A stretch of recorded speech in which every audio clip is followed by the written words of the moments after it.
에베소서 1장 2절 우리 같이 봉독합니다. 하나님 우리 아버지와 주 예수 그리스도로부터 은혜와 평강이 너희에게 있을지어다. 아멘. 억울함 대신에 평강이 예배하는 저와 여러분의 있기를 바랍니다. 혹시 억울함이 있는 한 주간이 되었다면 억울함이 다 평강으로 바뀌길 바랍니다. 최근 정부에서 정치 사회학자 5명을 구성해서 우리 한국 사회를 진단하는 그러한 연구를 맡겼습니다. 한국 사회가 과연 어떤 사회인가? 그리고 한국 사람들의 마음이 어떤 마음인가? 좀 진단해 보게 하는 목적으로 연구를 맡겼습니다. 그런데 연구 결과가 충격적이었습니다. 한국 사회는 지금 분노 사회를 넘어서 원한 사회로 가고 있다는 겁니다. 한국인들의 마음에 분노가 넘어 이제는 원한, 한이 맺혔다는 거예요. 그게 한국 사회의 지금 모습이다라고 하는 진단을 내렸습니다. 그렇다면 한국 사회가 그렇다면 저와 여러분의 마음에도 그런 마음이 있을 수 있다는 겁니다. 분노하는 마음이 있을 수 있고, 그리고 나도 모르게 누군가를 향한 한이 맺힌 마음이 있고, 그 마음을 가지고 살아가는 사람들이 있다는 겁니다. 왜 한국 사회가 이처럼 원한 사회가 되었는가 봤더니 개인적인 노력만으로는 성공이 어려워지자 사람들이 삶에 대한 불안감이 커졌다는 겁니다. 그리고 이 불안감은 누군가에 대한 불만으로 발전했다는 겁니다. 나는 열심히 사는데 내가 이렇게 힘든 거는 내가 문제가 있는 게 아니라 우리 부모님이 문제야. 이 사회가 문제야. 정치인이 문제야. 이렇게 누군가에 대한 불만으로 발전하게 되었다는 겁니다. 이렇게 불만이 쌓이다 보면 어느 때부터인가 불만이 분노가 됩니다. 그리고 이 분노가 자꾸 쌓이다 보면 마음에 한이 맺힌다는 거예요. 한, 억울함이라고 하는 한. 나는 열심히 사는데 내가 이게 뭐야? 나는 열심히 죽으라 고생했는데 나는 왜 이렇게 힘들까? 억울한 한이 맺혀서 살아가게 되었다라고 하는 겁니다. 요즘 여러분 속에는 무엇이 있습니까? 혹 어려움으로 인하여 불안한 마음, 그리고 누군가를 향한 분노의 마음, 그리고 무엇을 향한 불만스러운 마음, 그리고 더 나아가서 내가 저 사람 때문에 이 모양이 되었다. 마음에 한을 품고 있지는 않습니까? 내가 저 인간 때문에 내가 이렇게 고생하고 있다. 한을 품고 있는 것은 없습니까? 일을 해도 불안하고, 좋은 것을 먹어도 불안하고, 사람을 만나도 불안하고, 온통 마음이 안정되지 않습니다. 이 일을 해도 불만이고, 저 일을 해도 불만이고, 이 사람을 만나도 불만이고, 저 사람을 만나도 불만입니다. 집에 가도 불만, 교회 와도 불만입니다. 온통 마음속에 불만, 투성이 있지는 않습니까? 괜히 알 수 없는 분노가 나도 모르게 막 시시각각 치밀어 오르진 않습니까? 운전을 하다가도 분노가 치밀어 오르고, 일을 하다가도 분노가 치밀어 오르고, 집에 가면 집구석을 보고 분노가 치밀어 오르고, 자식을 보면 자식 때문에 분노가 치밀어 오르고, 아내는 남편을 보고 남편은 아내를 보고 심지어는 교회 와서도 교인들 간에 서로를 쳐다보며 분노가 치밀어 오르고 있지는 않습니까?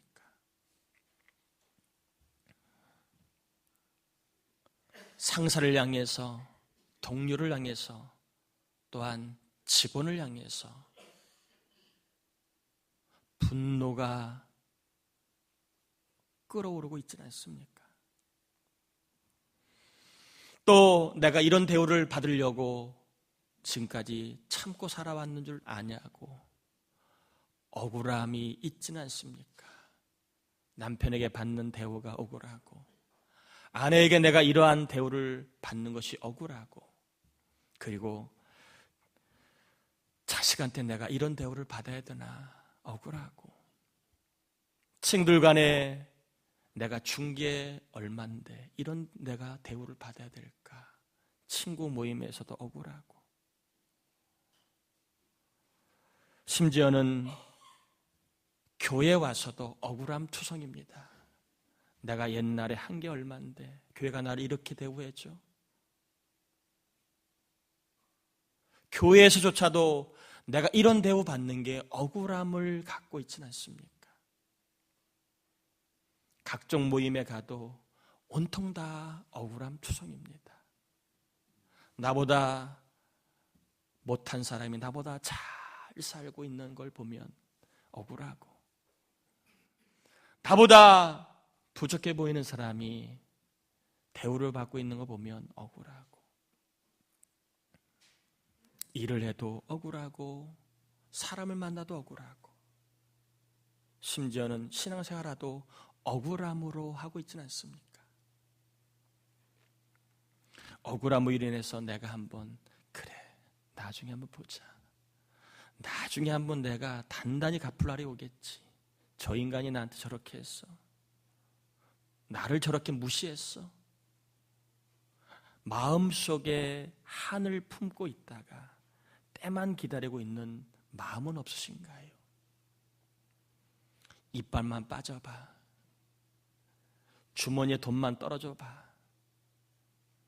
내가 저 인간 한번 제대로 한번 내가 갚을 거야 라고 이를 갈며 속을 태우고 있는 분 없습니까?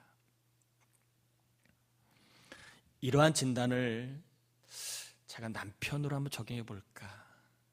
아내로 적용해 볼까? 사장으로 적용해 볼까? 직원으로 적용해 볼까 하다가 괜히 잘 모르는데 적용 잘못했다가 오해받을까 봐 목회하는 저에게 한번 적용해 보겠습니다. 이 한국 사회 진단에 대한 내용을. 여러분 이것은 가정이니까 제가 하는 말을 그대로 사실로 받고 상처받지 않길 바랍니다. 당부드립니다. 가정입니다. 가정.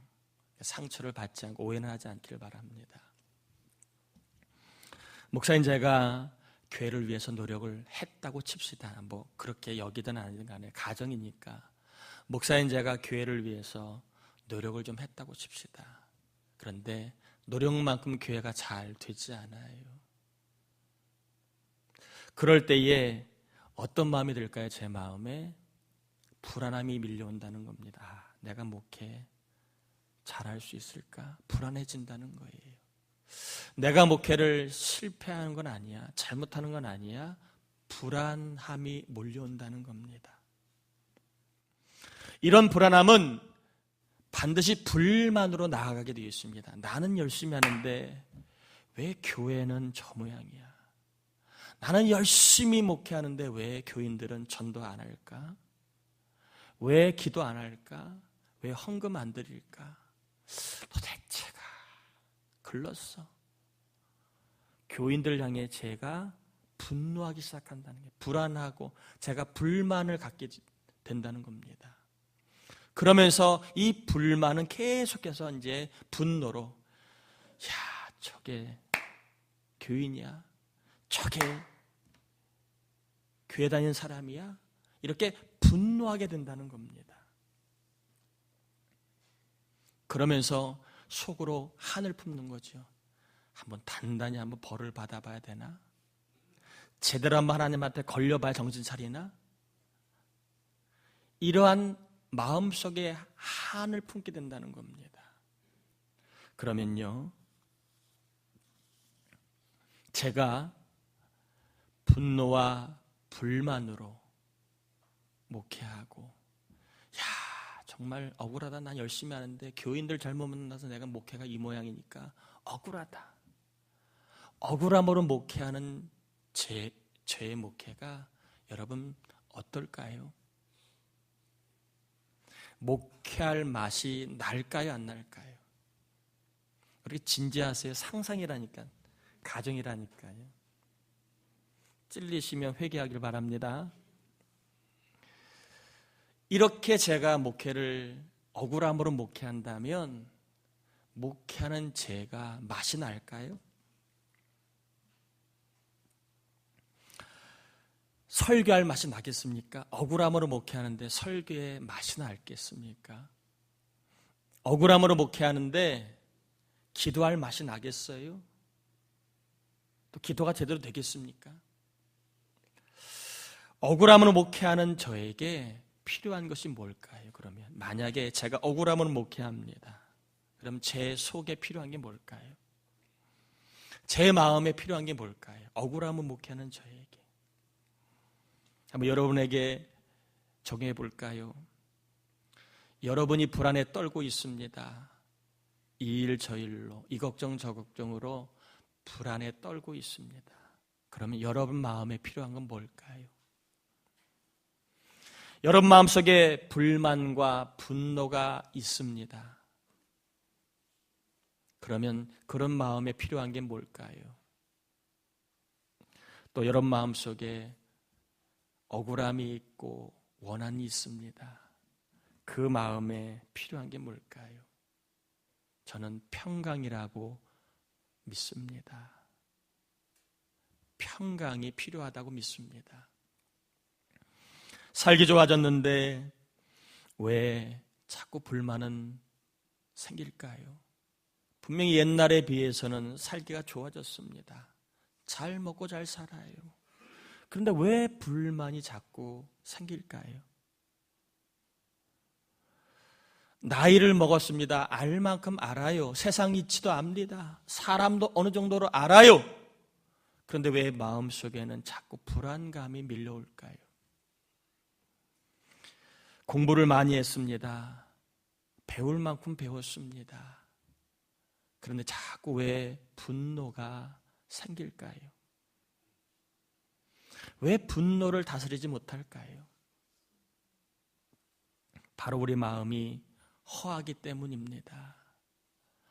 저와 여러분의 마음속에 있어야 할 것이 없기 때문에 그런 거예요. 바로 분노를 다스리고 불안을 잠재우고 불만을 떨치게 만들 수 있는 평강이 없기 때문에, 평강이 없으니까 요동치는 것입니다. 마음이 하루에도 10번씩 감정이 요동치고 마음이 흔들리고 나도 모르게 분노가 막 올랐다가 꺼지고, 그러한 것을 반복하는 이유는 우리의 마음에 평강이 없기 때문 아닌가 생각합니다. 평강이 없으니까 억울한 것만 늘어납니다. 평강이 없으니까 억울한 것 투성입니다. 그냥 그렇게 살아가도 되는데 억울합니다. 그렇게 산 게 억울합니다. 참고 산 게 억울하고, 누리지 못한 게 억울하고, 할 말 못한 게 억울하고, 내가 죽이고 산 게 억울한 거예요. 평강은요, 소유나 성취의 결과물이 아닙니다. 뭘 가져야 평강을 얻는 게 아니에요. 뭘 이루어야 평강을 얻을 수 있는 게 아닙니다. 만약에 그렇다고 치면 평강이 소유와 성취의 결과물이라면 평강은 뭔가 소유한 사람만이 얻을 수 있는 것입니다. 부자는 다 평강해야 되는 거예요.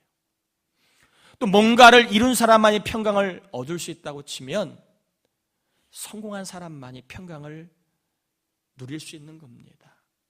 성공하지 못한 사람, 갖지 못한 사람은 평생 죽으라고 일만 했지 마음의 평강을 누리지 못하고 살아갈 겁니다. 평강은요, 따라합시다. 소유나 성취의 결과물이 아니라 관계의 결과물이다. 평강은요, 좋은 관계가 되면 얻는 게 평강입니다. 부부 사이도요, 움막집에 살아도 부부 사이가 좋으면 그 사람들은 평강하게 살아가는 거예요. 그런데 큰 집에 살아도 소통이 안 되고, 그리고 서로 간에 평강이 없을 때에는 차라리 성경에 보면 혼자 사는 게 좋다고 얘기합니다.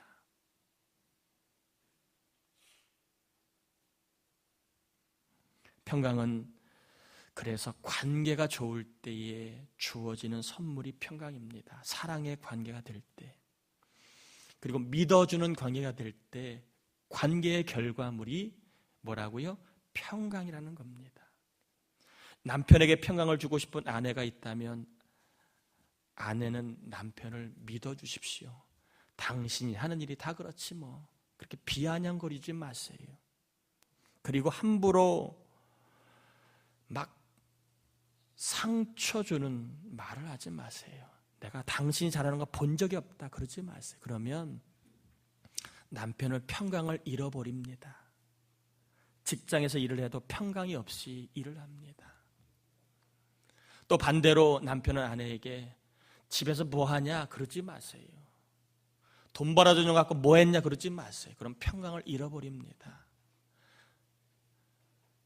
아내도 남편에게 사랑을 받아야 그 아내는 평강을 유지하고 살 수 있는 겁니다. 평강은 관계가 좋을 때에 누릴 수 있는 관계의 선물입니다. 돈으로 안 되는 거예요. 이것은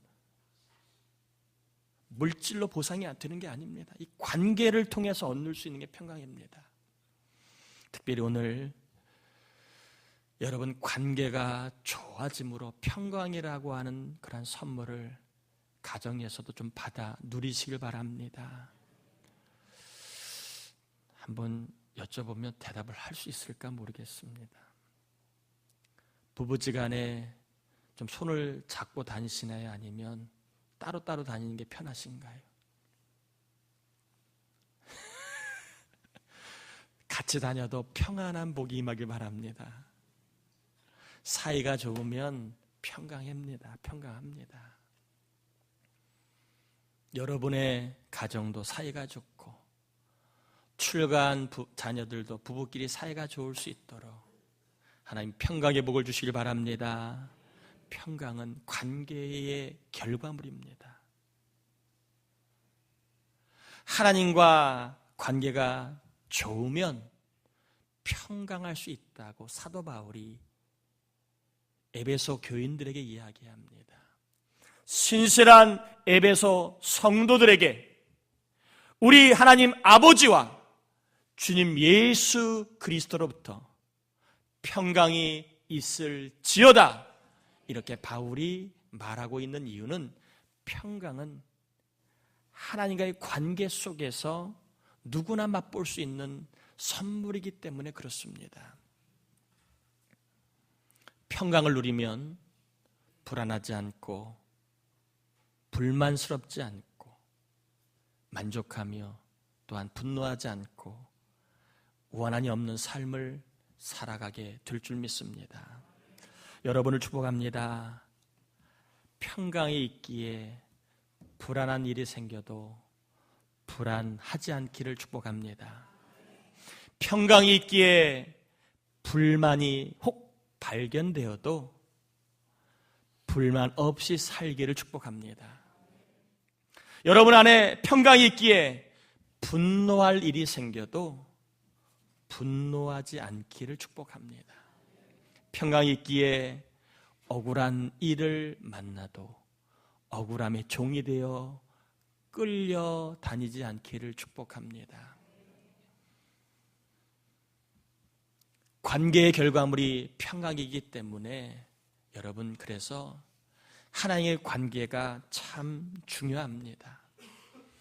하나님의 관계가 좋고 가까우면 평강하지만, 하나님과 관계가 멀고 하나님과 그리고 관계가 나쁘면 평강을 잃어버리게 됩니다. 분노가 나오고 불만이 나오고 그리고 억울함이 생긴다는 겁니다.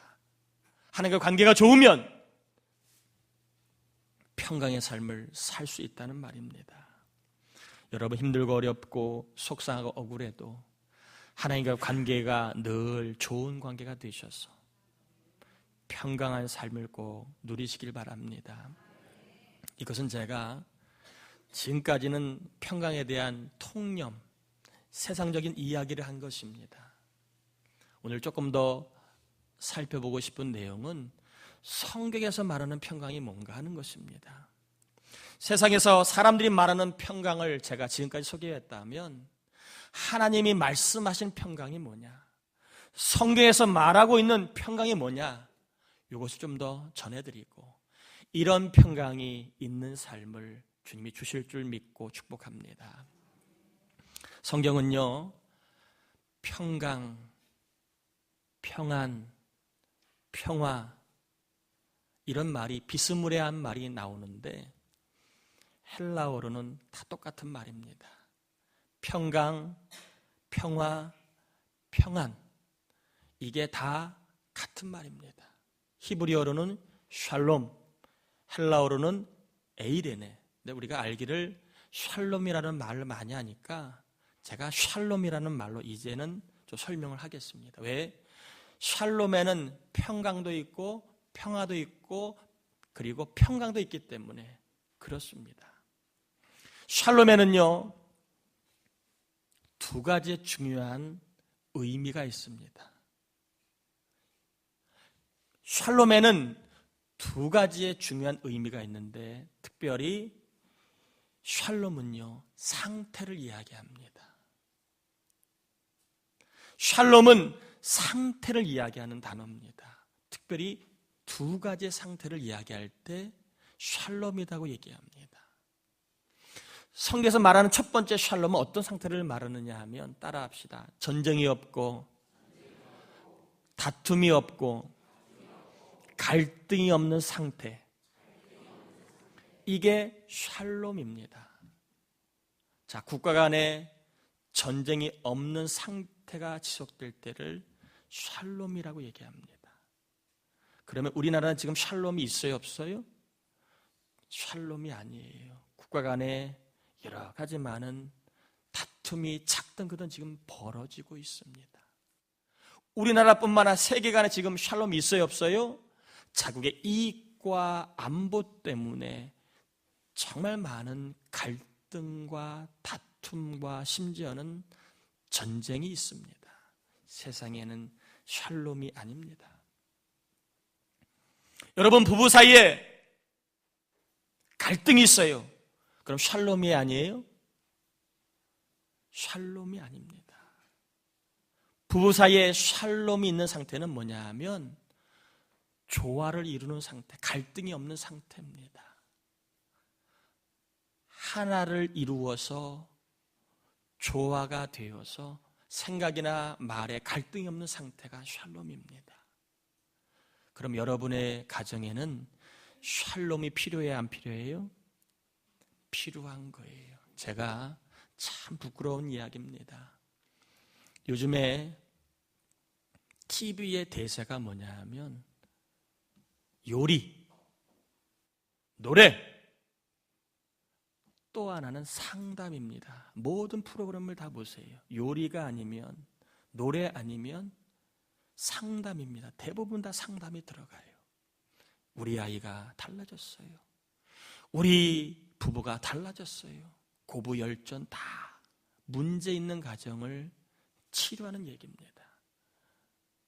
그런데 그 방송에 나오는 사람들의 반 이상이 집에 보면 뭐가 걸려 있느냐 하면 교회 액자가 걸려 있습니다. 달력에 보면 십자가 모양의 교회가 있습니다. 안타까움을 금할 길이 없어요. 예수 믿는 사람들인데, 나름대로는 교회 가서 신앙 좋은 척 할 텐데 어쩌다 저 지경까지 됐을까? 어쩌다가 텔레비에 나와서 우리가 문제 있다고 이렇게 공개할 지경까지 됐을까? 남 얘기일까요? 우리의 이야기 아닙니까? 다만 치부나 아픔을 드러내지 않을 뿐이지, 여러분 부부 사이에 진짜 샬롬이 있습니까? 하나됨의 기쁨이 있습니까? 저는 우리 부부들, 남편과 아내 사이에 샬롬이 필요하다고 생각합니다. 아내가 어떤 말을 해도 남편이 들어주고, 남편이 어떤 일을 해도 아내가 믿어주는 샬롬 필요합니다. 우리 집은 문제 없어 뻥치지 마세요. 문제가 없는 여러분의 얼굴이 왜 그 모양입니까? 문제가 없는데 왜 얼굴이 그렇게 죽상입니까? 서로의 눈도 바라보지 못하고 살아가는 이유는 갈등이 있기 때문이 아닙니까? 모임에도요, 요즘에 갈등이 많아요.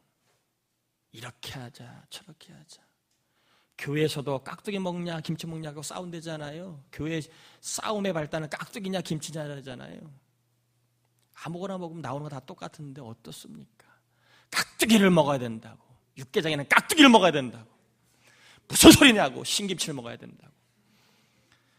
그래야죠. 고생은 고생대로 하고 욕은 욕대로 먹고 몸대로 혹사시키고 나중에 돌아설 때는 상처를 주고받고, 이게 우리 교회의 현실 아닙니까? 샬롬이 별로 없어요. 여러분, 샬롬이 임한다는 말은요, 사이가 좋아진다는 것입니다. 국가 간에, 부부 간에, 교우 간에 사이가 좋아지도록 하나님이 도와주신다는 말입니다. 혹시 여러분 가정에 사이가 좋지 않아서 힘든 분 계시다면 샬롬이 임할지어다는 말씀을 붙드시길 바랍니다. 내 힘으로는 샬롬을 가져올 수 없지만 우리 하나님이 샬롬을 그들에게 주실 줄 믿습니다. 다투고 갈등하는 그들에게 하나님이 샬롬을 주실 줄 믿습니다. 믿는 자이기 때문에 우리가 소망할 수 있는 복입니다. 내가 무슨 재주로 그들에게 샬롬을 줄 수 있겠습니까? 부모가 자식에게 못해요. 제가 여러분에게 샬롬을 줄 수 있을까요? 주고 싶지만 그렇게 못합니다. 샬롬은 하나님만이 주시는 겁니다. 그런데 하나님이 우리에게 샬롬을 주신다고 약속하셨으니까 이 약속이 꼭 이루어질 줄 믿습니다. 언제, 어디서, 어떤 사람을 통해 할지는 모르지만 분명히 사이를 좋아지게 할 줄 믿습니다. 샬롬을 이 민족 가운데 주실 줄 믿습니다. 우리 교회와 여러분의 가정에도 사이가 좋아지도록 하나님이 샬롬을 주신다고 말씀했으니까 이 말씀을 붙드시고 더 하나님을 가까이 하시길 축복합니다. 두 번째 샬롬은요, 어떤 상태냐 하면 한마디로 이야기하면 이런 겁니다. 샬롬은 사람이 만족하며 살 수 있는 상태, 이게 샬롬입니다. 사람이 행복함을 느끼며 살 수 있는 상태, 이게 샬롬입니다. 그냥 마음이 좋은 게 아니라 외적인 환경들을 말합니다. 사업하는 사람들에게 샬롬이 임한다는 말은 뭘까요? 하나님이 만족하며 행복하게 사업할 수 있도록 하나님이 필요한 것들을 채워주신다는 그 약속이 바로 샬롬입니다. 하나님이 사업하는 여러분을 만족하게, 행복하게 사업하도록 샬롬을 주실 줄 믿습니다. 샬롬을 주신다는 말은 단지 마음이 아니라 그런 환경을 주신다는 거예요. 만족하며 행복하게 일할 수 있도록 하나님이 환경의 복을 주신다는 겁니다. 이게 샬롬입니다. 직장인이라면 내가 직장 생활을 만족하며 행복하게 일할 수 있도록 그런 환경 혹은 능력을 주신다는 게 바로 샬롬입니다. 성도라면 만족하며 행복하게 교회 생활을 할 수 있도록 하나님께서 환경을 주신다. 이게 샬롬입니다. 여러분, 이 샬롬은요, 우리가 잘나서 받는 거 아니에요. 우리가 대단해서 받는 거 아니에요. 우리가 남보다 유별나서 받는 거 아닙니다. 믿는 자이기 때문에 주시는 거예요. 예수를 믿는다는 이유로 하나님 저와 여러분에게 샬롬을 주신다고 약속하셨습니다. 이 샬롬을 기대하고 소망하길 바랍니다. 사이가 좋아지게 하실 샬롬, 우리가 정말로 행복하게 신바람나게 기쁨으로 살 수 있는 여건을 주신다는 샬롬, 이 샬롬 여러분 믿으시길 바랍니다. 하나님이 저와 여러분에게 샬롬을 주신다고 했으니까 샬롬이 임할 줄 믿고 살아가길 바랍니다. 따라합시다. 하나님은 나에게 샬롬을 주신다. 여러분, 이 샬롬의 두 가지 의미 꼭 기억하시고, 갈등이 없는 상태, 사이가 좋아지는 상태, 내가 내 힘으로는 부족해도 내가 행복하게 살 수 있는 환경이 제공되는 상태가 샬롬임을 아시고, 이 샬롬을 하나님이 주신다고 하는 믿음을 꽉 붙잡으시고, 여러분 누구보다도 하나님을 더 가까이 하시고 어떤 일보다도 하나님을 먼저 가까이 하심으로 말미암아 샬롬을 실제적으로 경험하기를 주님의 이름으로 축복합니다.